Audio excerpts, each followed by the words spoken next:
Doubtnut पर। क्या हाल चाल है प्यारे बच्चों।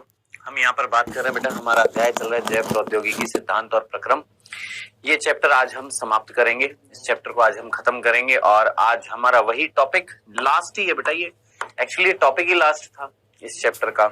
डीएनए पुनर्योगज जो हमने बनाया है, वो जो तकनीक जो थी उसके साधन हम पढ़ चुके थे, उसकी प्रक्रिया हम पढ़ रहे थे, प्रोसेस पूरी पढ़ रहे थे। ठीक है, तो आइए आज इसको कंटिन्यू करते हैं और जल्दी से पढ़ते हैं और चैप्टर को समाप्त करते हैं।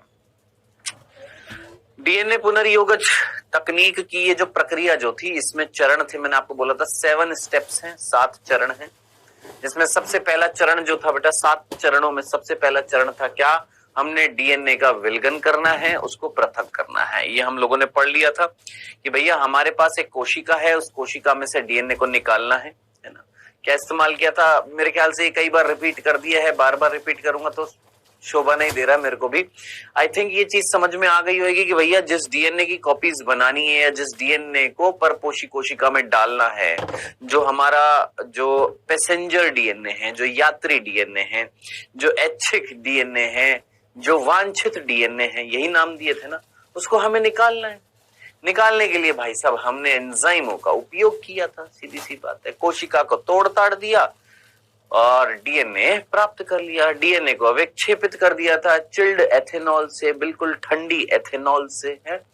और फिर उसके बाद स्पूलिंग प्रक्रिया से हमने उसको निकाल लिया। निकालने के बाद फिर प्रतिबंधन एंजाइमों से काट दिया। काट देंगे तो उसके जो खंड होंगे, खंडों को सेपरेट करने के लिए जेल इलेक्ट्रोफोरेसिस ले लिया। जेल इलेक्ट्रोफोरेसिस में भार और आवेश के आधार पर डीएनए के खंडों को एक दूसरे से अलग कर दिया। जब ये अलग हो गए तो इनको देखने के लिए इनके ऊपर डाई डाली थी। कौन सी डाली थी? इथिडियम ब्रोमाइड डाली थी। इथिडियम ब्रोमाइड नारंगी रंग देती है पराबैंगनी किरणों में, तो इस तरीके से पट्टियां बन जाती है, बैंड बन जाता है। अब हमें पता है जिस बैंड, इस वाले बैंड की हमें क्या करानी है, इसमें जो डीएनए इसका भार इतना है, इसकी हमें क्या बनानी है, कॉपीज बनानी है। तो इतने से भाग को हम क्या करेंगे, काटेंगे। इस प्रक्रिया को हमने इल्यूशन बोला था। काट कर निकाल लेंगे। ये हमारे पास क्या आ गया, हमारे पास हमारा ऐच्छिक डीएनए आ गया। अब फिर इसके बाद मैंने आपको बताया था 2 चीजें हैं क्या, कि वो जो डीएनए जो आपके पास आया है, आपको तो उसकी क्या करना है, आवर्धन करना है, प्रवर्धन करना है, उसकी कॉपीज बनानी है। अब 2 तरीके हैं। एक तो सीधा हम क्या कर दे, सीधा हम पीसीआर कर देते हैं। पीसीआर क्या था, ये पिछले लेक्चर में हम लोगों ने बात कर ली थी कि पीसीआर एक तरीके का कृत्रिम प्रतिकृति होती है। कृत्रिम, मानव द्वारा अपनाई गई प्रतिकृति, मानव द्वारा संपन्न की गई प्रतिकृति, जो शरीर से बाहर हो रही है। किस में हो रही है? एक यंत्र में हो रही है, जो तापमान पर आधारित होती है। और कैसे तापमान पर? उच्च तापमान पर आधारित होती है।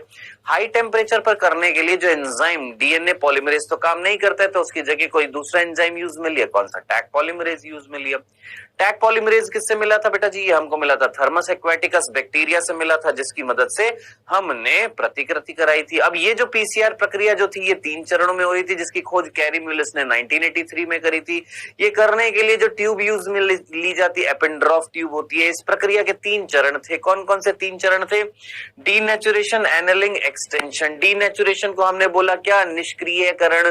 फिर एनेलिंग को हमने बोला तापानुशीलन। फिर प्रसार को, इसको हमने बोला था क्या? एक्सटेंशन को प्रसार बोला था है। ये 3 चरण जो थे एक निश्चित तापमान पर हो रहे थे। 94 डिग्री, 54 डिग्री, 72 डिग्री पर ये मैक्सिमम काम कर रहे थे। सबसे पहले हमने क्या किया, डीएनए के हाइड्रोजन बंधों को क्या कर दिया, तोड़ दिया। डीएनए के हाइड्रोजन बंध टूट गए, डीएनए एकल रज्जु की हो गया था। ओके सर, ये चीज समझ में आ गई है। फिर इसके बाद एनेलिंग में हमने क्या जोड़ा था भैया? हमने प्राइमर को जोड़ा था। प्राइमर को कौन से? ये जो टेम्पलेट डीएनए है, ये डीएनए जिसको हम बोल रहे हैं टेम्पलेट, जिसके ऊपर नया डीएनए का खंड बनाएंगे, इसके 3 डैश सिरे पर हमने क्या जोड़ दिया है? प्राइमर जोड़ दिया। 54 डिग्री यूज में लेकर। फिर उसके बाद एक्सटेंशन में यानी प्रसार में हमने क्या किया कि कहीं ना कहीं टैग पॉलीमरेज की सहायता से, कौन से?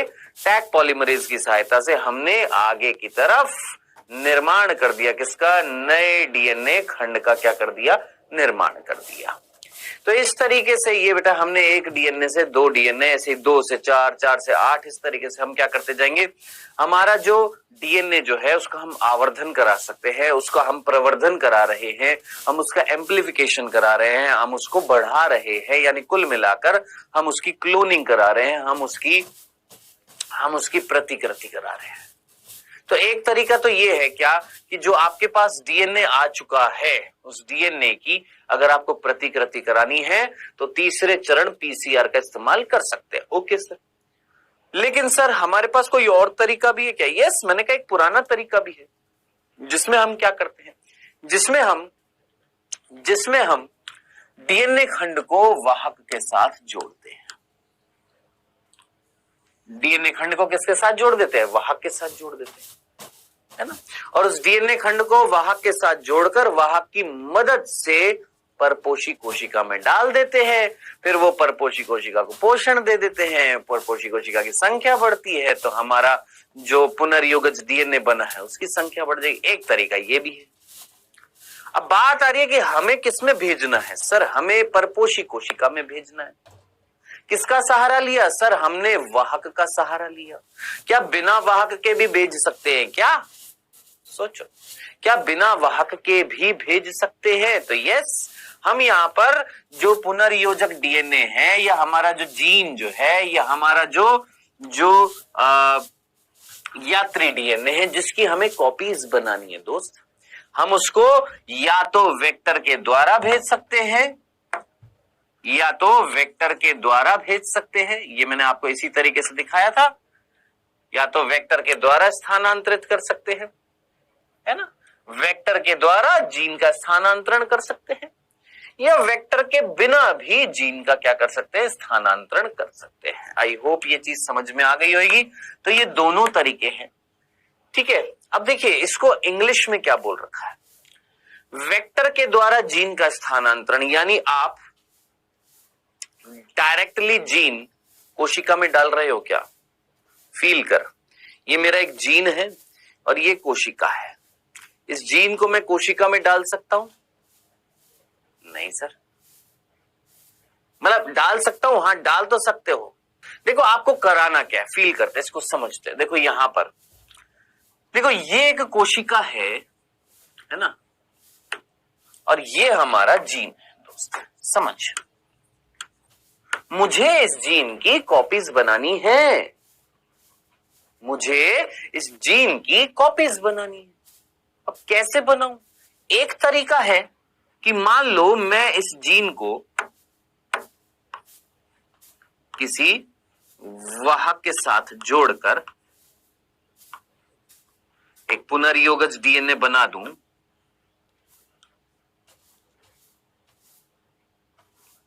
क्या बना दूं? पुनर्योगज डीएनए बना दूं। समझना इस चीज को, या तो जीन को वाहक के साथ जोड़कर पुनर्योगज डीएनए बना दूं और फिर इस पुनर्योगज डीएनए को बेटा मैं डाल दूं अंदर, ठीक है। और इस कोशिका के अंदर जब ये चला जाएगा और इस कोशिका को जब हम पोषण प्रदान करेंगे, इस कोशिका को जब हम पोषण प्रदान करेंगे तो सीधी सी बात है इसकी संख्या बढ़ती जाएगी। एक तरीका तो ये जो आप कई बार पढ़ चुके, कई बार समझ चुके हैं, मेरे ख्याल से ये तो आपको अब समझ में आ गया होगा कि एक तरीका तो ये है कि भैया आपका जीन, इस जीन की करानी है क्लोनिंग। कराने के लिए आपने एक वाहक लिया जो प्लाज्मिड हो सकता है, PBR 322 हो सकता है, PUC 18 हो सकता है ना, ये वाहक है। हाँ, इसके साथ जोड़ा, जोड़कर अंदर डाल दिया। डाल दिया? हाँ जी सर डाल दिया। अब अंदर जाकर जैसे अंदर डाल दिया कोशिका के अंदर, अब इस कोशिका को हमने एक माध्यम में रख दिया। ओके जनाब, अब माध्यम में कोशिका को पोषण मिलेगा तो कोशिका की संख्या दुगनी होगी। जब कोशिका की संख्या दुगनी होगी तो उसके अंदर जो ये पुनर्योगज है इसकी भी तो संख्या बढ़ेगी ना। बस ये तो सिंपल सी बात है, ये आप समझ चुके हैं। अब हम बात कर रहे हैं कि सर क्या इस जीन को बिना वाहक के डायरेक्टली कोशिका में भेज दे, और अगर डायरेक्टली कोशिका में भेजे तो किसके पास जाए वो? तो समझना, इधर देखना। अब हमारे पास देखिएगा, ध्यान से देखिएगा, हमारे पास मान लेते हैं ये कोशिका है,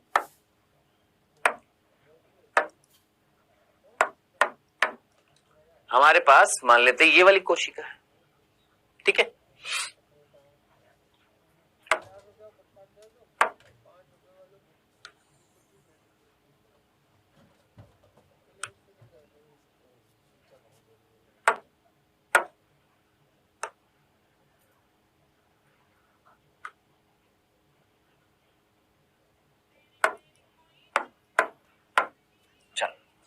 एक तो कंडीशन हमने ये वाली देखी, एक दूसरी कंडीशन हम देख रहे हैं और इसको देखने के लिए समझना। बेटा यहां पर जो आप कोशिका ले रहे हो वो क्या ले रहे हो, पहले तो ये सोचो। सर हम जीवाणु ले रहे हैं। ये कौन है? सर जीवाणु। इस जीवाणु के अंदर आपने वाहक, वो वाहक जिसके साथ आपने अपना, वो वाहक जिसके साथ आपने अपना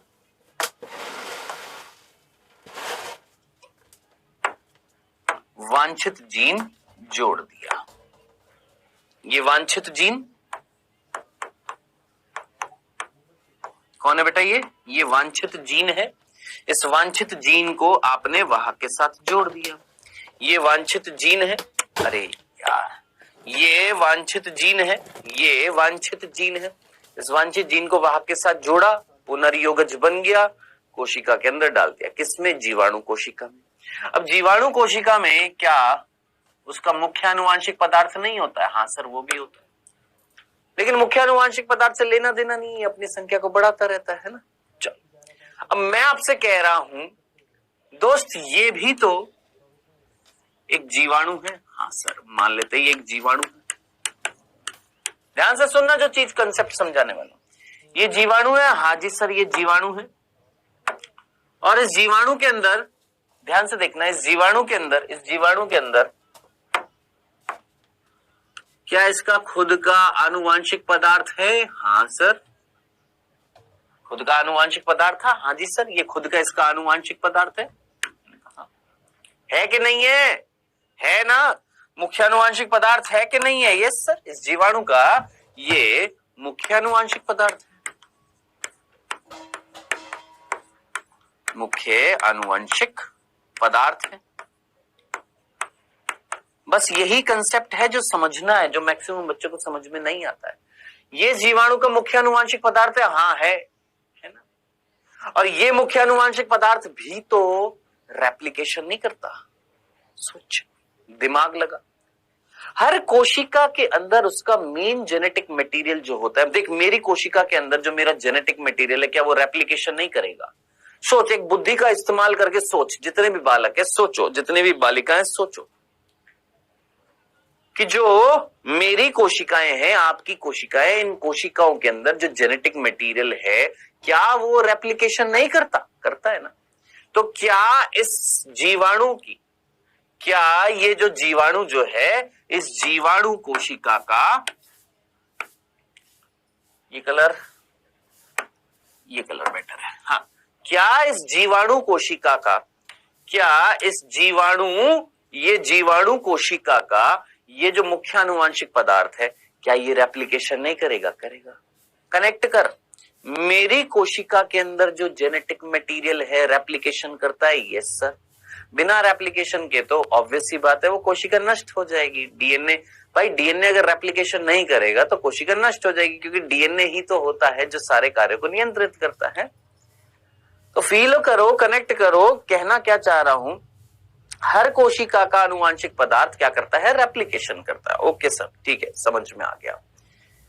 तो ये जीवाणु कोशिका का आनुवांशिक पदार्थ क्या ये रेप्लिकेशन नहीं करेगा? बिल्कुल करेगा सर, ये बिल्कुल करेगा।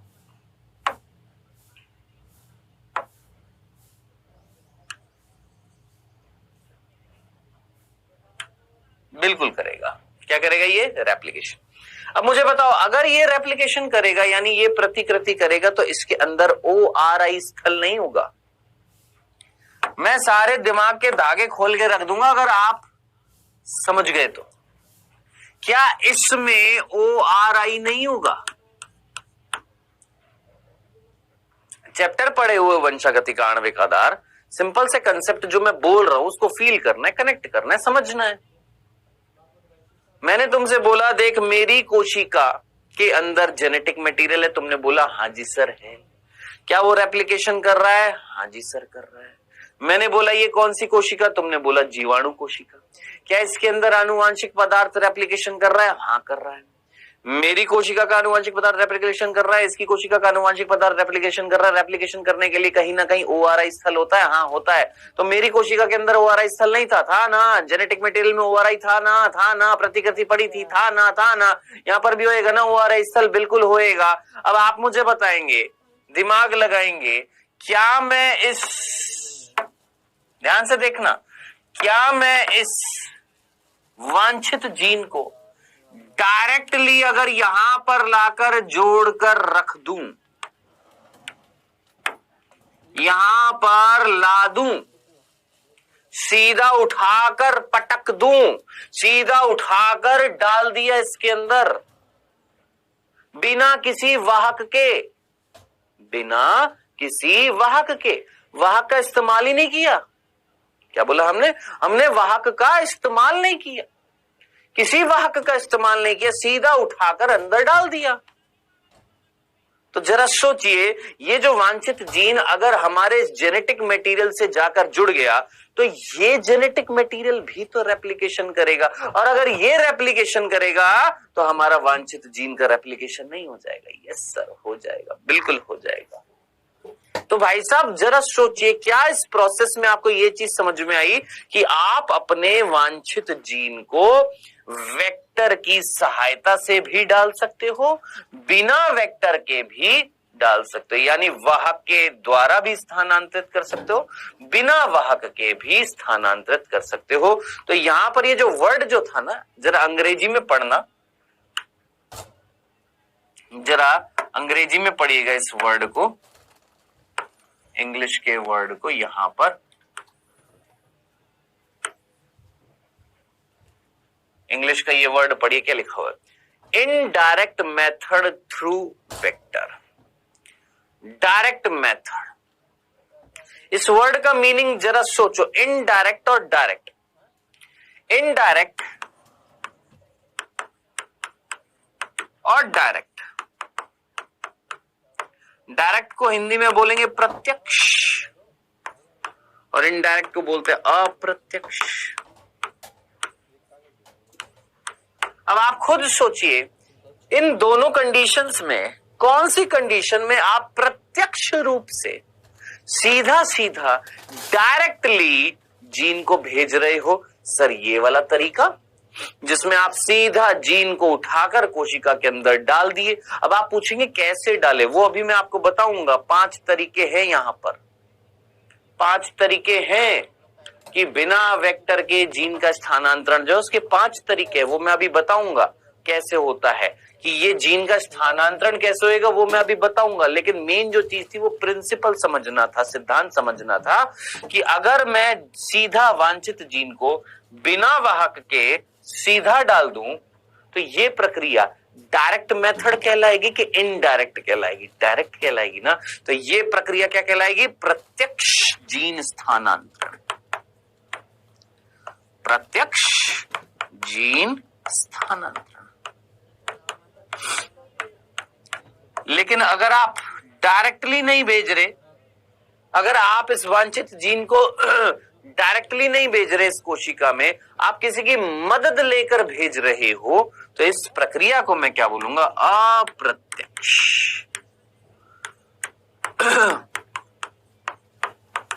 जीन स्थानांतरण। ठीक है जी, चलो सर ये मीनिंग तो समझ में आ गया। अब फाइनल सी बात है, ये वाला तो हम अच्छे तरीके से जानते ही भाई, ये वाला तो हम अच्छे तरीके से जानते हैं, हमें तो ये वाला पढ़ना है, जो हालांकि हमारे कोर्स में नहीं दिया हुआ है, लेकिन सर फिर भी आप जिद्दी, आप पढ़ाएंगे तो सही। मैंने कहा बिल्कुल पढ़ाऊंगा तो सही। ये वाला जो है प्रत्यक्ष वाला हमारे कोर्स में नहीं दे रखा है, ये 5 स्टेप्स जो है ये नहीं दे रखे, लेकिन पढ़ाना जरूरी है, क्योंकि इनमें से एक स्टेप ये वाली ये हमारी बुक में दे रखी है, और जब ये पढ़ते हैं तो इसका मीनिंग क्या होता है इस समझने के लिए पूरा टॉपिक समझना पड़ता है। तो आइए देखते हैं बेटा जी यहां पर आखिर ये 5 मेथड कौन से हैं। जरा हेडिंग देखिए क्या लिखा हुआ है, वेक्टर रहित। वेक्टर रहित का मतलब बिना वेक्टर के हम जीन का क्या करने वाले हैं? स्थानांतरण करने वाले हैं। सबसे पहला प्रोसेस जो है, सबसे पहला स्टेप जो है वो दे रखा है इलेक्ट्रोपोरेशन। क्या है सर ये इलेक्ट्रोपोरेशन? इलेक्ट्रोपोरेशन पोरेशन।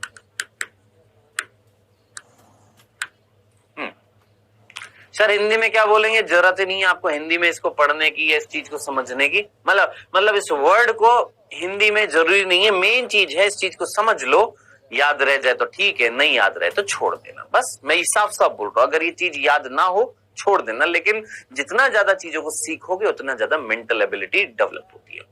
सो इलेक्ट्रोपोरेशन क्या है, इसको समझने के लिए इधर देखिएगा बेटा, ये वांछित जीन है, हाँ है, मुझे इसको इस कोशिका के अंदर भेजना है, हाँ भेजना है, क्या करूं? ये जो कोशिका जो होती है,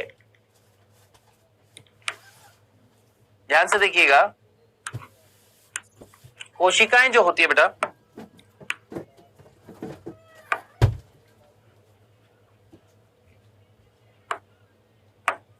कोशिकाएं जो होती हैं, उन कोशिकाओं की जो झिल्ली होती है वो आप अच्छे तरीके से जानते कैसी होती है, चयनित पारगम्य होती है। कैसी होती है? चयनित पारगम्य होती है। होती कि नहीं होती है? भाई इतना तो कंसेप्ट समझ में आता है ना। मेरी कोशिका की झिल्ली, आपकी कोशिका की झिल्ली, कोई सी भी कोशिका की झिल्ली जो होती है कैसी होती है? चयनित पारगम्य होती है। यस सर, चयनित पारगम्य होती है। अब खुद थोड़ा सा कॉमन सेंस लगाइए, मुझे क्या करना है सर? आपको सीधा जीन को डालना है। कैसे डालें? ये तो अंदर जाने नहीं दे रही। कौन?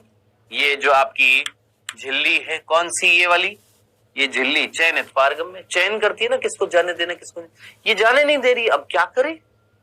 तो हमारे पास एक तरीका है कि हम एक काम करते हैं, एक बहुत ही कम आवेश का विद्युत चार्ज देते हैं इसको, विद्युत आवेश का मतलब करंट देते। कुल मिलाकर इलेक्ट्रोवर्ड किससे आया होगा? जरा सोचो, इलेक्ट्रिसिटी से आया होगा।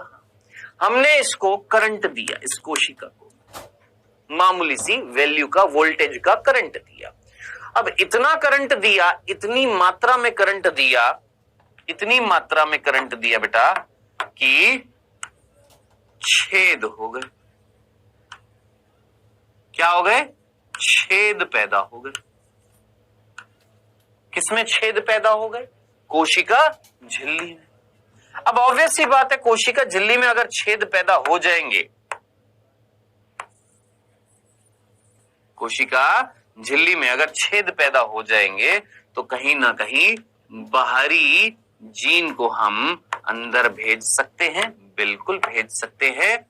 तो अब जरा खुद कॉमन सेंस लगाए, इस पूरी प्रक्रिया को फील करो। इलेक्ट्रो का मतलब इलेक्ट्रिसिटी, पोरेशन वर्ड का मतलब क्या होएगा? पोर, पोर मतलब छिद्र। इलेक्ट्रो वर्ड किससे आया होगा? इलेक्ट्रिसिटी है। इतनी सी वर्ड समझने के बाद जरा पढ़ लो क्या लिखा हुआ। उच्च विभव से, यानी आप जो करंट पास करेंगे उससे प्लाज्मा झिल्ली में छिद्र बनाए जाते हैं। प्लाज्मा झिल्ली में क्या बना दिया? छिद्र। अब इन छिद्रों से होते हुए कोशिका में नया डीएनए स्थानांतरित कर दिए जाएंगे। बताओ, खत्म खल्ला।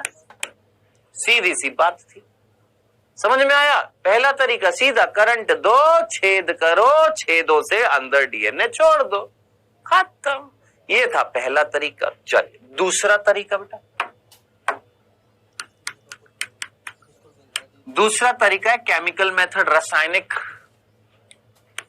लिखा हुआ है केमिकल मीडिएटेड जीन ट्रांसफर, रासायनिक मध्यस्थ जीन स्थानांतरण। सर ये वाला आपने हिंदी में लिख दिया। हाँ, ये वाला मैंने हिंदी में लिख दिया है, ठीक है। अंग्रेजी में क्या बोला? केमिकल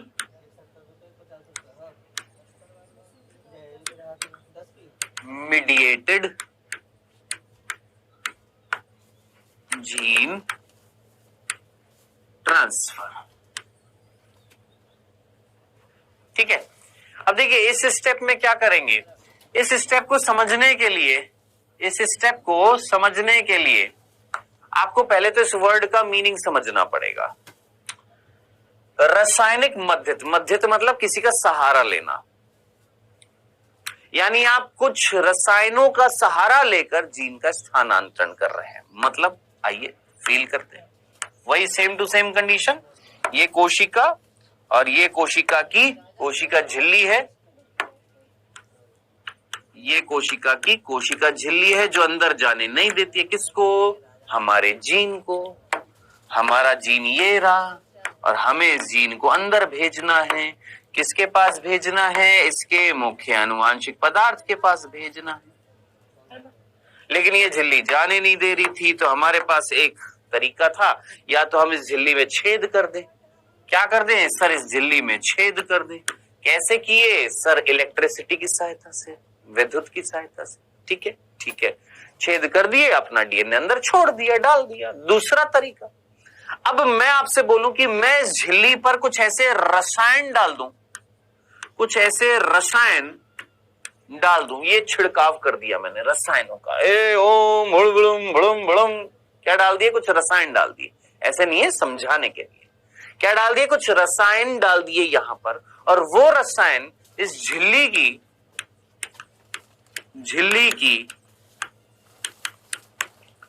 डीएनए के लिए, झिल्ली की डीएनए के लिए, झिल्ली की डीएनए के लिए पारगम्यता को बदल दें, पारगम्यता को बदल दे। मतलब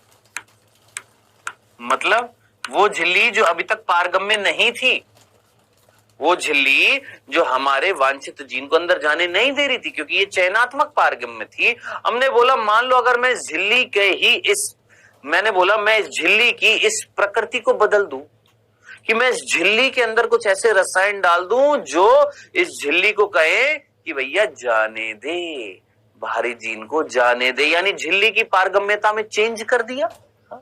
तो ऐसी प्रक्रिया को मैं क्या बोलूंगा कि आपने रसायनों का सहारा लेकर जीन का स्थानांतरण करवाया ना। अब आप फाइनली पूछेंगे सर कौन से होते हैं रसायन, वो रसायन यहाँ नाम लिखा हुआ है, क्या, पॉलीइथाइलिन ग्लाइकॉल, पीईजी बोला जाता है। ये एक बार आपके नीट में प्रश्न पूछा गया था, है ना।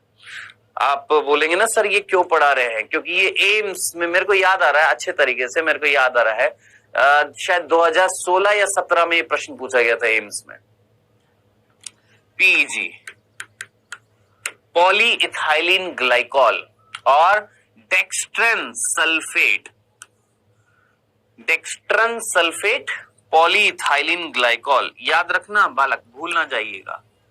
पीईजी, डेक्स्ट्रन सल्फेट, पीईजी की फुल फॉर्म पॉलीइथाइलिन ग्लाइकॉल, जो डीएनए के लिए ग्राही कोशिका को, मतलब ये कुछ ऐसे रसायन हैं जो कोशिका पर डाले जाएंगे, उसकी पारगम्यता में बदलाव करेंगे, जिससे वो झिल्ली पारगम्य हो जाएगी, डीएनए अंदर चला जाएगा। ये होते हैं रसायनों की सहायता से आपका जीन का स्थानांतरण। बताइए, सिंपल सी बात समझ में आ गई, कोई तकलीफ नहीं थी। चलिए अब आगे चलते हैं।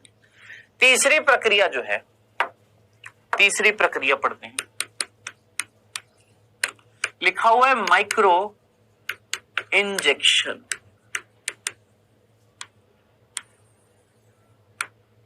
माइक्रो इंजेक्शन, अब इसको समझने के लिए हम तुमसे एक सिंपल सा चैप्टर याद करने की कोशिश करिए।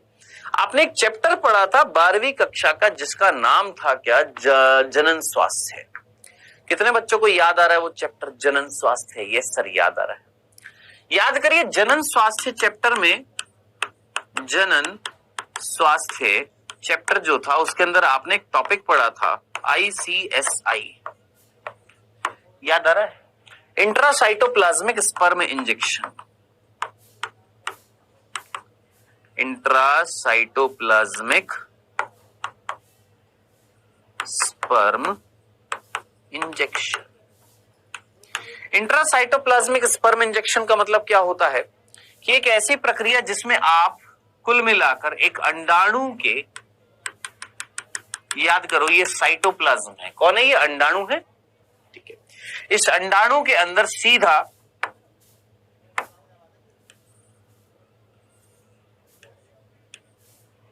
निडल ली आपने,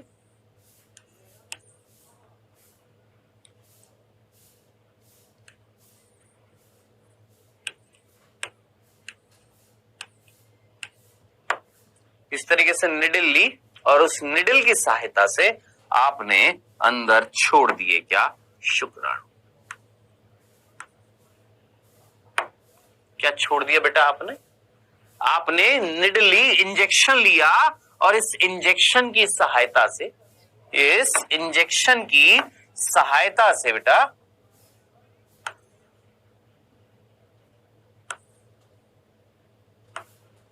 इस इंजेक्शन की सहायता से आपने इस इंजेक्शन की सहायता से आपने अंदर छोड़ दिया शुक्राणु।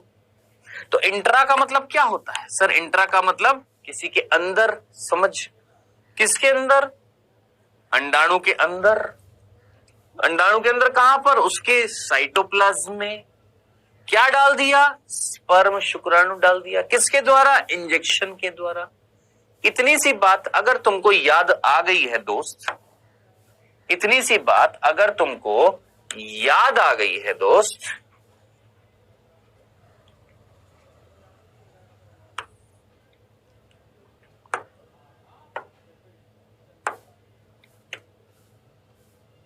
हाँ जी, इतनी सी बात अगर तुमको याद आ गई है बेटा, तो हम तुमसे,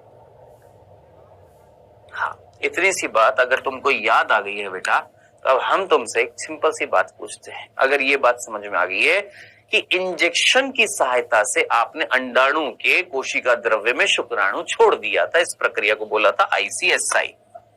क्या? इंजेक्शन की सहायता से आपने अंडाणु के कोशिका द्रव्य में शुक्राणु को छोड़ दिया, इस प्रक्रिया को हमने क्या बोला? ICSI बोला था। ओके सर, ये क्यों बताया सर? ये इसलिए बताया बांगड़ू, ऊपर पढ़ क्या लिखा हुआ है? Micro injection. क्या मैं सोचो, क्या मैं एक कोशिका के अंदर अपने इस वांछित जीन को इंजेक्शन की सहायता से अपने जीन को मैं कोशिका में डाल सकता हूं? हाँ, तो इस प्रक्रिया को मैं क्या बोलूंगा? Micro injection. खत्म। माइक्रो इंजेक्शन क्या लिखा हुआ है? डीएनए को सीधा इंजेक्शन की सहायता से, ये लो जी, साफ साफ लिखा है, इंजेक्शन की सहायता से जंतु कोशिका में प्रवेश कराया जाता है। इसके लिए 0.5 से 1 माइक्रोमीटर की सुई उपयोग में ली जाती है। अब ऑब्वियस सी बात है, सुई जो होगी वो बहुत ही सूक्ष्म होगी कि नहीं होगी? भाई, डीएनए को तुमको छोड़ना है कोशिका के अंदर, तो आप सुई का इस्तेमाल करोगे जो जिसकी रेंज जो होगी वो बहुत छोटी होगी, माइक्रोमीटर्स में होगी ना सुई का छिद्र जो होगा। खत्म। तो ये तीसरी प्रक्रिया है, माइक्रो इंजेक्शन। कोशिका के अंदर सीधा डीएनए को छोड़ना है, या तो छेद करो, या देखो सीधे सीधे शब्दों में मेरे वर्ड को फील कर, करंट देकर प्लाज्मा झिल्ली में छेद करा और उन छेदों से डीएनए को भेज दिया। ठीक है। रसायनों की मदद से, ये दो रसायन इनकी मदद से झिल्ली की पारगम्यता को बदल दिया, जिससे झिल्ली जो है डीएनए को जाने देगी। ठीक है। तीसरा, सीधा इंजेक्शन के अंदर भर दिया डीएनए और उस इंजेक्शन को ठोक दिया किसमें? कोशिका के अंदर। क्या कहलाएगा? Micro injection. बताइए, 3 स्टेप समझ में आ गए? Okay sir. अब चौथा स्टेप जो है उसको अभी हम लास्ट में समझेंगे, पहले 5वां स्टेप समझ लेते हैं, क्योंकि चौथा हमारे कोर्स में दे रखा है हल्का सा, ज्यादा नहीं दे रखा, हल्का सा। 5वां जो है इस बार इसको और समझ लेते हैं। पहले 5वां वाला जो है इसको लिख लेते हैं ना। 5वां वाला मैं इस तरीके से लिख देता हूं। ठीक है। तीसरे के बाद हम सीधा 5वां पढ़ रहे हैं। क्यों पढ़ रहे हैं समझ में आ गया ना, कि चौथा हमें डिटेल में एक बार थोड़ा सा पढ़ना है। क्या लिखा हुआ है 5वें में? Liposome mediated gene transfer. Liposome mediated gene transfer. ठीक है। अब क्या है हिंदी में? लिपोसोम मध्यित जीन स्थानांतरण।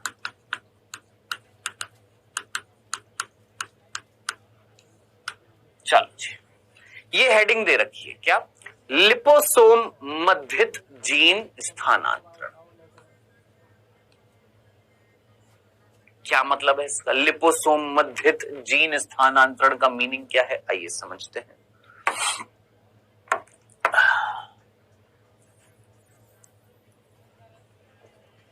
देखिए,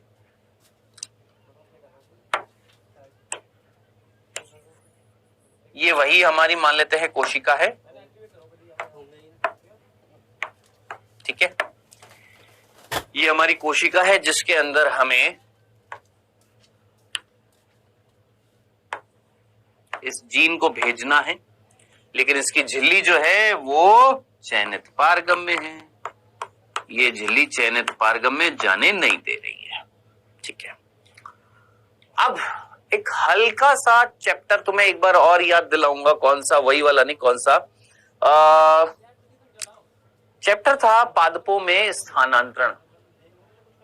हाँ याद आ रहा है, ट्रांसपोर्टेशन इन प्लांट्स, याद आ रहा है, पादपों में स्थानांतरण, याद आ रहा है। उस चैप्टर को जब तुम लोगों ने पढ़ा था तो याद करो, वो चैप्टर जब हम लोगों ने पढ़ा था तो उसमें तुमको सुसाध्य विसरण कोई टॉपिक याद आ रहा है? सुसाध्य विसरण, यस याद आ रहा है? क्या था सुसाध्य विसरण? कि जब ऐसी चीजें जो जल में घुलनशील होती हैं तो वो अंदर नहीं जा पाती है। याद आ रहा है? याद आ रहा है? उनको अंदर भेजने के लिए कुछ विशेष प्रोटीन का सहारा लेना पड़ा था, लेना पड़ा था। अब मैं तुमसे बोल रहा हूं, ये झिल्ली इसको जाने नहीं दे रही, किसको? इस डीएनए को जाने नहीं दे रही। तो हमने क्या किया, ध्यान से देखना, हमने ना, इधर देखना, गौर से सुनना बेटा, हमने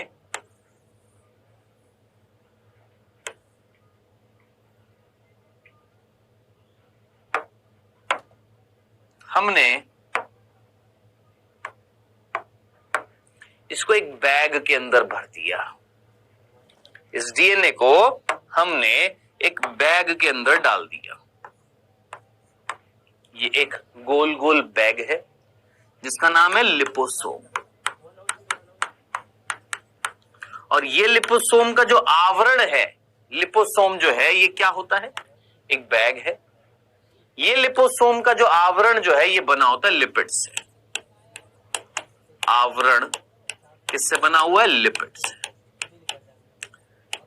तो लिपिड से बना हुआ ये आवरण, ध्यान से सुन, मान ले एक थैली है, ये एक थैली है, और इस थैली की जो झिल्ली जो है, ये झिल्ली किससे बनी हुई है? लिपिड से बनी हुई है। आवरण जो है लिपिड से बना हुआ है, इसको हमने लिपोसोम बोल दिया। ओके, अब आप मुझे बताएं, ये जो झिल्ली जो है, इस झिल्ली में लिपिड है? हाँ लिपिड है कि नहीं है? यस सर, लिपिड है। अब खुद जरा सोचिए, क्या ये झिल्ली के अंदर जो ये लिपिड है, झिल्ली के अंदर लिपिड है, क्या लिपोसोम अंदर जा सकता है? यस, डीएनए नहीं जा पा रहा था क्योंकि उसको जाने नहीं दे रही थी, क्योंकि वो घुलनशील नहीं था, झिल्ली में घुलनशील नहीं था। लेकिन ये लिपोसोम जो किससे बना हुआ है? लिपिड से, और झिल्ली में मिल रहा है लिपिड, क्या ये लिपोसोम अंदर घुल घुलाकर अंदर चला जाएगा? यस सर, अंदर चला जाएगा। तो अंदर कौन चला जाएगा दोस्त? जरा दिमाग लगाएं, अंदर कौन चला जाएगा? सर ये चला जाएगा, बोलिए, और हमारे डीएनए को ले जाएगा और अंदर जाकर ये घुल जाएगा। ये आवरण घुल जाएगा तो क्या मुक्त हो जाएगा दोस्त? हमारा डीएनए खत्म। तो जरा सोचिए, आपने मीडिएटेड वर्ड अभी अभी थोड़ी देर पहले सुना था। मीडिएटेड मतलब सहारा लेना, रसायनों का सहारा लेकर जीन का स्थानांतरण। यहां पर लिपोसोम का सहारा लेकर जीन का स्थानांतरण। लिपोसोम क्या है? वो थैली है, वो बैग है जो लिपिड से बने हुए हैं। पढ़ लीजिए, इस प्रक्रिया में डीएनए को लिपिड की थैलियों में बंद कर दिया जाता है। लिखा हो, साफ साफ लिखा हो, वही चीज बता रहा हूं जो लिखी हुई है। लिपिड की थैलियों में बंद कर दिया हमने किसको? डीएनए को। इन लिपिड की थैलियों को प्रोटोप्लास्ट के साथ संलयन कर दिया। अब ये जो लिपिड की जो थैलियां है, इसको हम कोशिका का जो जीव द्रव्य उसके साथ जोड़ देंगे, अंदर चला जाएगा। कौन? ये लिपिड की थैलियां। और इन लिपिड की थैलियों को नाम दिया जाता है, याद रखना, लिपोसोम। आपसे कोई पूछे लिपोसोम क्या है तो याद रखना, लिपोसोम लिपिड की थैलियां हैं। और उन लिपिड की थैलियों के अंदर हमने क्या डाल दिया, डीएनए। वो डीएनए को हम कोशिका के पास भेजेंगे, कोशिका के अंदर डाल देंगे, जाने देगी कोशिका झिल्ली, जाने देगी। क्यों? क्योंकि अंदर क्या उसको कोई मतलब नहीं है, बाहर से क्या लिपिड है, और कोशिका झिल्ली में लिपिड है तो उसमें घुलकर वो अंदर चला जाएगा। चलिए, ये हमारे टोटल वैसे 4 मेथड हो गए हैं। एक आखिरी वैसे चौथा बिंदु था, लास्ट में आना चाहिए था, चलो कोई बात नहीं। पार्टिकल गन या बायोलिस्टिक मेथड बोलते हैं। Last particle gun biolistic method, fourth है ये, लेकिन हमारा 5वें नंबर पर है ये। ठीक है, पार्टिकल गन बोल देते हैं, बायोलिस्टिक मेथड बोलते हैं, या जीन गन बोलते हैं। ठीक है जी। तो बेटा ये जो प्रक्रिया जो है, जब मैं 12वीं कक्षा में था तो मेरे कोर्स में भी थी ये, 12th क्लास में जब मैं था तो मैंने पढ़ी थी, मेरे टीचर ने पढ़ाया था। ठीक है, उस टाइम पर उन्होंने पढ़ाया, समझ में आ गया। और बेसिकली ये होता है ना कि अपनी आंखों से इस गन को मैंने नहीं देखा था, तो बस हम एज्यूम करते थे कि हाँ भाई कोई प्रक्रिया है जिसमें गन का इस्तेमाल हो रहा है, सीधा जीन को भेजा जा रहा है। हाँ ठीक है, नॉर्मल तरीके से पढ़ा था 12वीं कक्षा में। लेकिन जब कॉलेज में आया, कॉलेज में जब आया, फर्स्ट ईयर में ही, कॉलेज का जो फर्स्ट ईयर होता है, पहला साल जो होता है, उसी पहले साल के चौथे महीने में मैंने ये इंस्ट्रूमेंट देखा, जीन गन, और इस पर काम किया। जीन गन कैसी दिखती है, एक काम करिएगा, गूगल पर डाल दीजिएगा जीन गन, आपको इंस्ट्रूमेंट की इमेज दिख जाएगी। बड़ी सारी होती है, ठीक है, बड़ा सारा एक इंस्ट्रूमेंट होता है, बड़ा सारी एक डिवाइस होती है, बड़ी सारा एक यंत्र होता है। कौन सा? आपका जीन गन। ठीक है, अब करते क्या है सर इस जीन गन में? बेटा सिंपल सा प्रिंसिपल बताऊंगा, जैसे मेरे इस टीचर ने मेरे को बताया वैसे ही मैं आपको बता रहा हूं। लेकिन जब आप कॉलेज में जाएंगे, जब इसके बारे में पढ़ेंगे तो डिटेल में बहुत सारी चीजें पढ़ेंगे, अभी जरूरत नहीं है। अभी सिर्फ इतना सा कि एक यंत्र है, देख इतना सा,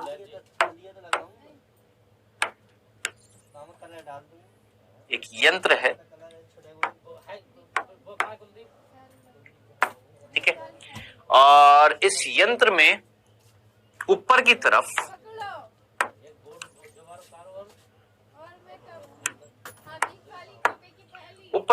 यहां पर एयर का प्रेशर बनाया जाता है।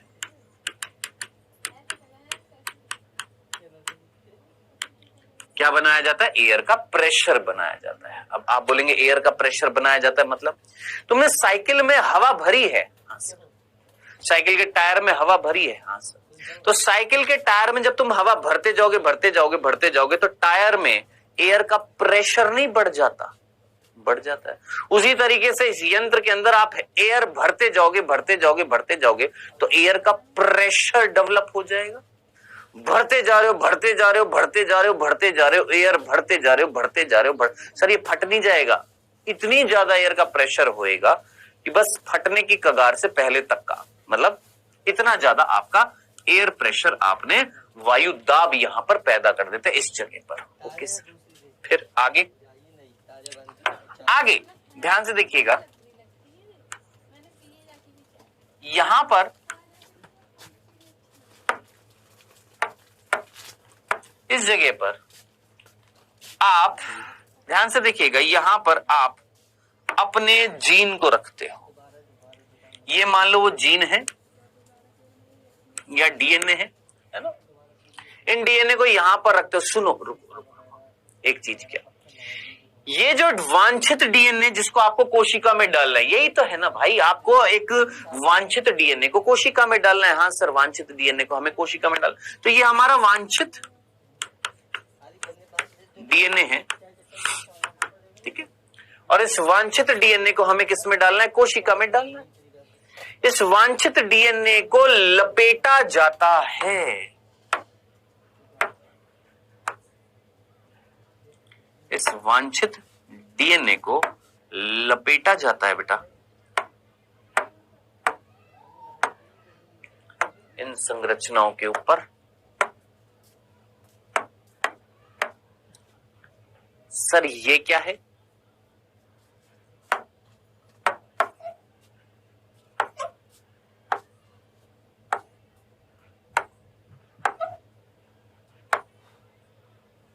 ये क्या है सर जी? ये है बेटा, ये है गोल्ड नैनो पार्टिकल्स।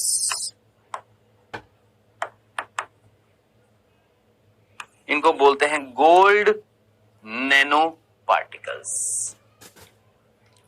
अब आप बोलेंगे सर ये क्या होता है? मैंने बोला पार्टिकल को हिंदी में बोलते हैं कण, है ना। गोल्ड आप जानते ही है सोना, ठीक है।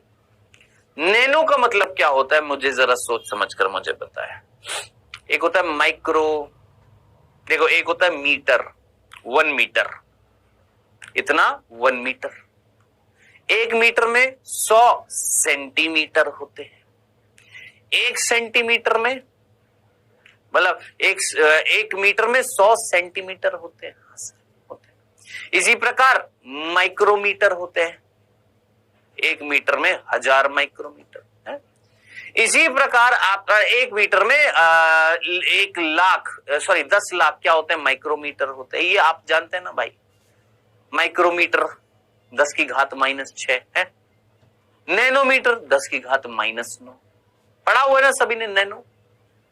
तो जरा सोच माइक्रो का मतलब क्या होता है? बहुत सूक्ष्म। माइक्रो जैसे माइक्रोस्कोप जो होता है वो सूक्ष्म चीजों को देखने के लिए यूज में लिया जाता है ना, क्योंकि रेंज जो होती है जिस चीज को हम देख रहे हैं वो बहुत सूक्ष्म है, माइक्रोन्स में है, माइक्रोन्स में। तो नैनो का मतलब 10 की घात -9 यानी और भी छोटा। तो ऐसे बहुत छोटे छोटे छोटे छोटे गोल्ड के नैनो पार्टिकल्स जो है, ये जो नैनो पार्टिकल्स है,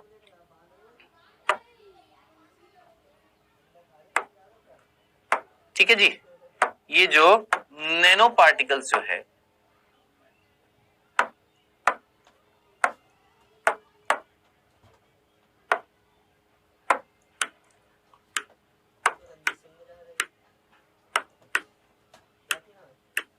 हाँ जी, ये जो गोल्ड के है ना छोटे छोटे नैनो पार्टिकल्स जो हैं, इन नैनो पार्टिकल्स के ऊपर हमारा ये जो जीन जो था, वांछित जीन जो था, इसको जोड़ दिया जाता है, जोड़ दिया जाता है, लपेट दिया जाता है। सर ये कैसे किया जाता है? कॉलेजेस में जाएंगे, प्रक्रिया पूरी पढ़ने को मिलेगी। अभी कोर्स में इतना नहीं दे रखा है, बस इतना दे रखा है कि भाई साहब आप गोल्ड, एक और होता है, एक और खनिज होता है, एक और एलिमेंट होता है। भाई पीरियोडिक टेबल आप सभी ने पढ़ी है केमिस्ट्री में। पीरियोडिक टेबल में आप तत्व पढ़ते हो ना, तत्व होते हैं ना, उनमें से कितने तत्व? 109 115 जितने भी तत्व पढ़ते हैं उसमें कहीं टंगस्टन भी आता है। टंगस्टन, टंगस्टन नाम सुना? तो टंगस्टन नैनो पार्टिकल या गोल्ड नैनो पार्टिकल, या तो टंगस्टन के नैनो पार्टिकल या गोल्ड के नैनो पार्टिकल्स के साथ आप अपने वांछित डीएनए को उनके साथ जोड़ते हो और फिर उन संरचनाओं को यहां पर रख देते हो।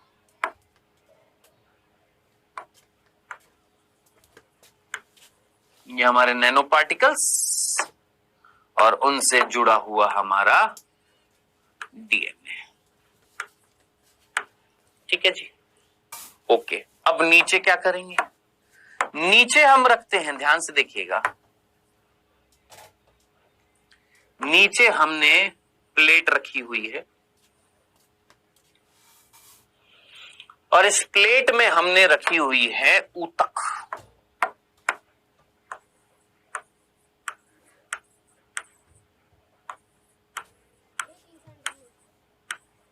क्या रखा हुआ है? ऊतक। ओके सर, नीचे ये प्लेट है और इस प्लेट में क्या रखा हुआ है? ऊतक रखा हुआ है, यानी कोशिकाएं रखी हुई है, ठीक है जनाब। अब क्या होएगा सर फाइनली, अब ये बताइए, अब आप मुझे बताएं इस जगह पर एयर का भयंकर प्रेशर है,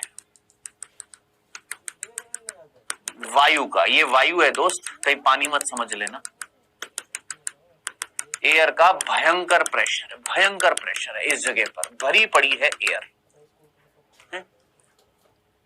और यहां पर आपने गोल्ड के नैनो पार्टिकल या टंगस्टन के नैनो पार्टिकल के साथ आपने अपना वांछित डीएनए जोड़ रखा है और नीचे कोशिकाएं हैं।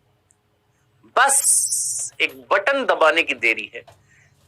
ये इस इंस्ट्रूमेंट में, इस जीन गन इंस्ट्रूमेंट में एक बटन होता है, साइड में होता है, वो बटन क्या करता है, इस जगह से यहां पर, इस जगह से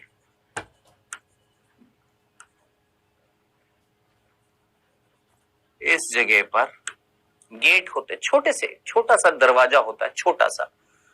जरा इमेजिन करिएगा, सोच समझकर मुझे बताइएगा, ये जगह थी, ये काली काली दिख रही है, चलो इसको हम थोड़ा सा हरा हरा कर देते, ये जगह है, ठीक है। वो बटन क्या करता है, इस जगह को खोल देता है, और जैसे ये जगह खुल जाएंगी, दिमाग लगाइए, खुल जाएंगी, एयर बाहर आएगी, हाँ, और एयर अगर बाहर आएगी तो वो इन गोल्ड के नैनो पार्टिकल्स को सीधा नीचे लेकर जाएगी, भसाम, इस तरीके से आवाज आएगी, ठा, एकदम से ठा, यस, गन की तरह चलती है, ठा आवाज आती है, जिससे ये गोल्ड के नैनो पार्टिकल सीधा किसमें जाते हैं, सीधा नीचे की तरफ जाएंगे, किसमें, कोशिकाओं में।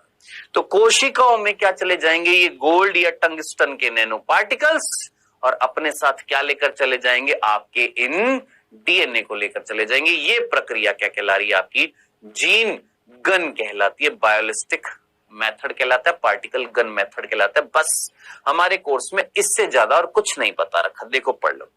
टंगस्टन और गोल्ड की परत से डीएनए की ग्राही कोशिका पर बमबारी कराई जाती है, पार्टिकल गन को जीन गन कहते हैं, खत्म। जो चीज मैंने आपको बताई है वही की वही लिखी हुई है। सर अब प्रश्न ढेर सारे दिमाग में बनेंगे, सर इससे क्या कोशिका को नुकसान हो सकता है, कुछ कोशिकाओं को होएगा, कुछ को होएगा, कुछ को नहीं होएगा, है ना। हमें तो कोशिकाओं के अंदर डीएनए भेजना था, भाई सब चला गया। सर फिर उस गोल्ड का टंगस्टन का क्या होगा बेटा, वो तत्व है, एक कोशिका के अंदर हमने तत्व डाल दिए, भाई मैग्नीशियम, कैल्शियम, ये भी तो तत्व होते हैं ना, होते हैं ना, तो हमने दो तत्व डाल दिए, गोल्ड भी डाल दिया और टंगस्टन भी डाल दिया। और भी ले सकते, बिल्कुल ले सकते। चलो जी, तो ये थे आपके 5 टोटल मेथड्स जो किस चीज को बता रहे हैं कि हम डायरेक्टली जीन को भी पोषक कोशिका में भेज सकते हैं। डन। चलिए फाइनली अब लास्ट के 2 स्टेप बचे हैं। अब जो रूपांतरित कोशिका होएगी बेटा, जिसके साथ, जिसके अंदर हमने अपना जीन भेज दिया, कैसे पता लगेगा जरा सोचिए। हमारी जो कोशिका जो है, जिसके अंदर हमारा डीएनए गया है, उस कोशिका में गया है कि नहीं गया है, या इसको हम इस तरीके से भी पूछ सकता हूं मैं आपसे कि मेरा पुनर्योगज डीएनए बना कि नहीं बना, मेरे को कैसे पता लगा था। सर चयनित मार्कर से पता लगा था। लगा था कि नहीं पता लगा था? Yes sir. तो चयनित मार्कर जो याद कर, भाई आप खुद थोड़ा सा कॉमन सेंस लगाओ ना यार। एक कोशिका है जिसके अंदर तुमने, एक कोशिका जिसके अंदर तुमने वाहक छोड़ दिया, उस वाहक में तुमने अपना जीन लगा दिया है, उस वाहक में जो प्रतिबंधन एंड जो प्रतिजैविक प्रतिरोधी जीन जो था हट गया था। फिर इस कोशिका को हम किस में डालेंगे, प्रतिजैविक गोल में डालेंगे। प्रतिजैविक इसको मार गिरा रहे, नहीं मार, तो कहीं ना कहीं हमने चयनित मार्कर की ऑलरेडी बात कर ली है ना, तो हमें पता लग जाएगा कि भैया हमारा रिकॉम्बिनेंट डीएनए, पुनर्योगज डीएनए बना है कि नहीं बना, और अगर बन गया तो कोशिका में चला गया ना भाई साहब, खत्म। सीधी सी बात है कि ट्रांसफॉर्मेशन हुआ कि नहीं हुआ, कोशिका बदलेगी कि नहीं बदलेगी, रिकॉम्बिनेंट गया है कि नहीं गया, किसकी सहायता से पता लगा? चयनित मार्कर। लास्ट आखिरी चीज है और वो है ये लास्ट टॉपिक कि बाहरी जीन उत्पाद को प्राप्त करना है। अब यह है सबसे इंपॉर्टेंट टॉपिक, बाहरी जीन उत्पाद को प्राप्त करना, बाहरी जीन उत्पाद को प्राप्त करना। अब इसमें कई सारी चीजें बता रखी हैं, इसी चैप्टर में ही ये डायग्राम भी आपको दिखाई देगा, जिसमें बायोरिएक्टर वर्ड आपको दिखाई देगा। कौन सा? बायोरिएक्टर, बायोरिएक्टर ये वर्ड। और मैं आप जानता हूं कि आप ये वर्ड पहले पढ़ चुके हो। याद कर, अरे याद कर, बताया है। अरे नहीं बताया क्या? बताया ना, बायोरिएक्टर एक बर्तन होता है। नहीं सर, बायोरिएक्टर नहीं बताया आपने, किण्वक बताया था, फर्मेंटर बताया था। ओह शिट, मैं भी भूल गया, मैंने आपको किण्वक बताया था, किण्वक। बायोरिएक्टर नहीं बताया, मैंने फर्मेंटर बताया था आपको, है ना? हाँ, फर्मेंटर बताया था। अब है बायोरिएक्टर। ये मैंने आपको नहीं बताया बायोरिएक्टर? यार मेरे को ऐसा लग रहा है जैसे मैंने आपको ये बताया हुआ है बायोरिएक्टर। चलो कोई बात नहीं, बायोरिएक्टर।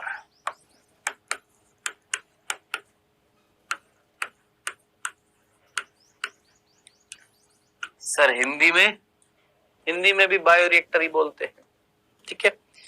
हिंदी में बायोरिएक्टर, इंग्लिश में भी बायोरिएक्टर ही बोल रहे हैं।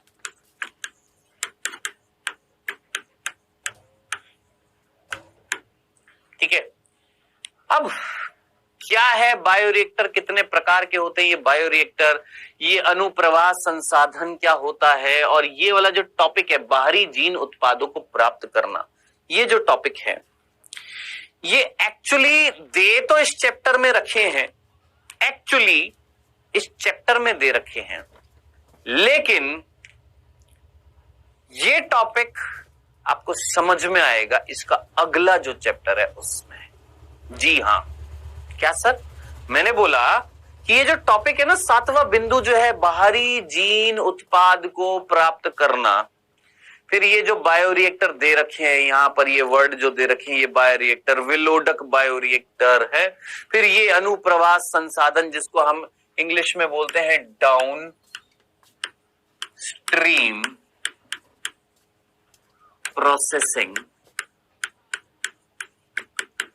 ये एक्चुअली ये 7वां बिंदु और ये वाला टॉपिक जो है, लिटरली बता रहा हूं आपको, अगर मैं अभी समझाने भी बैठूंगा तो समझ में नहीं आएगा। क्यों? क्योंकि दोस्त ये 7वां बिंदु, 7th पॉइंट, और उसके साथ साथ ये बायोरिएक्टर और अनुप्रवाह संसाधन, ये आएंगे आपके नेक्स्ट चैप्टर में। तो मैं 2 बार बताऊं इससे बेहतर है कि मैं एक ही बार बताऊं। तो इसको हम कब पढ़ेंगे? अगले चैप्टर में पढ़ेंगे। कब? जब मैं आपको एक टॉपिक समझाऊंगा, क्या? TI plasmid.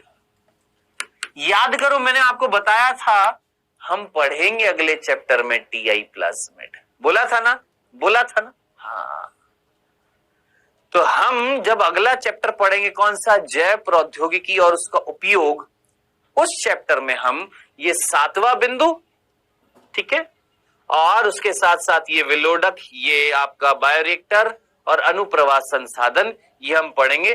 पहले ही लेक्चर में पढ़ लेंगे इसको, टेंशन मत लीजिएगा सर ये कब आएगा अगले चैप्टर में। फर्स्ट लेक्चर या सेकंड लेक्चर में आ जाएगा ये वाला टॉपिक, जहां पर मैं आपको प्लाज्मिड के बारे में बताऊंगा। अभी सिर्फ मैं आपको एक छोटी सी बात समझाने की कोशिश कर रहा हूं, देखते हैं कितने बच्चे समझ पाएंगे मेरी इस बात को। देखते हैं, आपको इस चैप्टर को जब मैंने स्टार्ट कराया था तो मैंने एक एग्जाम्पल बताया था। याद करो, इस चैप्टर को जब मैंने स्टार्ट कराया था तो एक एग्जाम्पल बताया था दोस्त।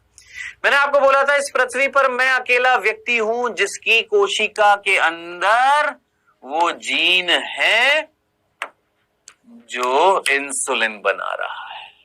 यस सर, बताया था। क्या करना था सर हमको? सर हमने क्या किया, आपका वो जीन निकाल लिया। हाँ सर, कोशिका का लयन कर दिया, जीन निकाल लिया। फिर इस जीन को किसी वाहक के साथ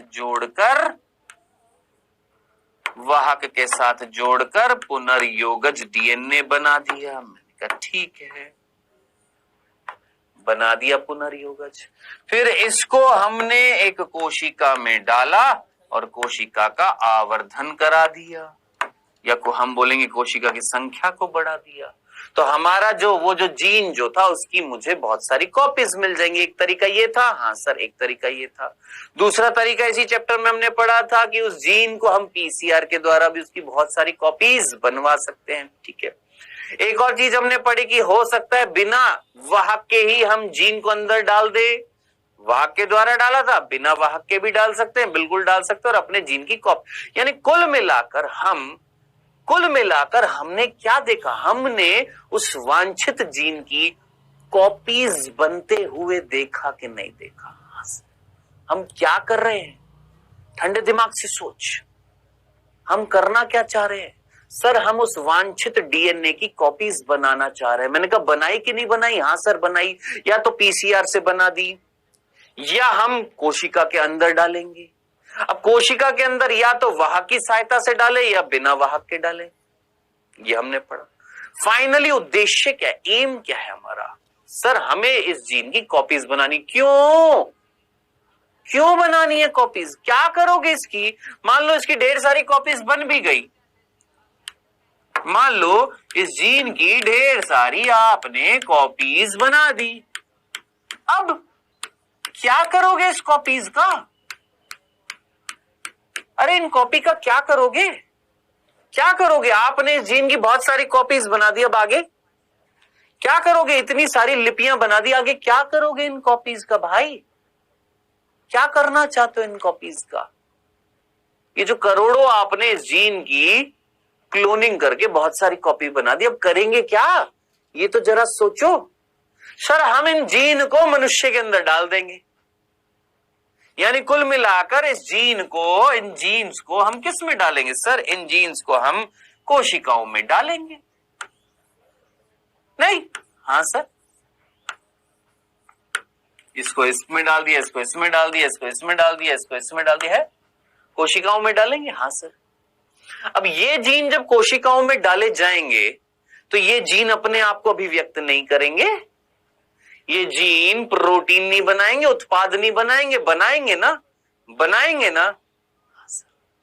तो यही टॉपिक था ये वाला 7वां बिंदु। ये जो 7वां बिंदु जो था ना, कि वो जो बाहरी जीन जो हमने जिनकी कॉपीज बना ली है, बहुत सारी कॉपीज बना लिया, उन कॉपीज का हम क्या करेंगे, उन कॉपीज को हम फिर से कोशिकाओं में डालेंगे और इन कोशिकाओं के अंदर डालकर हम उनसे अभिव्यक्ति कराएंगे, उनसे प्रोटीन बनवाएंगे। जो आपको अभी समझ में नहीं आएगा, इसलिए मैंने आपको साफ साफ बोला है कि अभी टेंशन मत लीजिएगा, ये सारी चीजें मैं आपको नेक्स्ट चैप्टर में कवर कराऊंगा, क्योंकि ये अभी समझ में आएगी नहीं आपको, ठीक है। जब तक आप ये नहीं पढ़ लेंगे, जब तक ये नहीं पढ़ लेंगे तब तक आपको ये टॉपिक समझ में नहीं आएगा, तो टेंशन ना लीजिएगा। ये हम नेक्स्ट चैप्टर जब हमारा स्टार्ट होएगा, कौन सा, जैव प्रौद्योगिकी के उपयोग, वहां पर हम पढ़ेंगे, वहां पर क्लियर हो जाएगा दोस्त। अभी समय हुआ है आपके क्विज का बेटा। पहला प्रश्न आपकी स्क्रीन पर आता हुआ फर्स्ट, प्रत्यक्ष जीन स्थानांतरण का उदाहरण है। प्रत्यक्ष यानी डायरेक्ट मेथड, जीन स्थानांतरण का डायरेक्ट मेथड का कौन सा उदाहरण है। माइक्रो इंजेक्शन है, इलेक्ट्रोपोरेशन है, पार्टिकल गन है, उपरोक्त सभी है।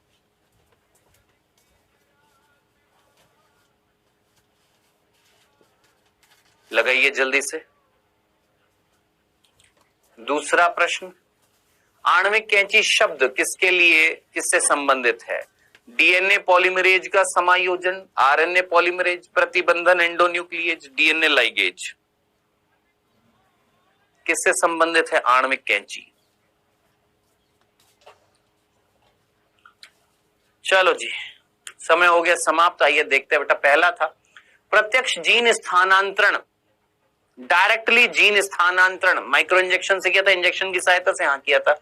इलेक्ट्रोपोरेशन, इलेक्ट्रिसिटी से पोर क्रिएट किए थे, छिद्र किए थे, फिर डीएनए को भेज दिया था। Particle gun, gene gun, biolistic, answer क्या हो जाएगा। ये सारे के सारे आपके कैसे थे, प्रत्यक्ष डायरेक्ट जीन स्थानांतरण, इन तीनों से हो रहा था। आंसर क्या आ जाएगा, उपरोक्त सभी। आणविक कैंची आरएनए पॉलीमरेज से संबंधित नहीं है, डीएनए लाइगेज से संबंधित नहीं है, डीएनए पॉलीमरेज के समायोजन से संबंधित नहीं है, प्रतिबंधन एंडो न्यूक्लिएज से संबंधित है। यही तो क्या कहलाते हैं, आणविक कैंची कहलाते, काटने का कार्य करते हैं। ये था बेटा जी आपका चैप्टर पूरा का पूरा। इसका लास्ट टॉपिक जो है वो हम पढ़ेंगे इस चैप्टर में, जैव प्रौद्योगिकी और इसके उपयोग, जहां पर जब हम एग्रोबैक्टीरियम की बात करेंगे, टीआई प्लाज्मिड की बात करेंगे, तब वो टॉपिक समझ में आएगा। ठीक है, तो मिलेंगे नेक्स्ट चैप्टर में नए लेक्चर के साथ में।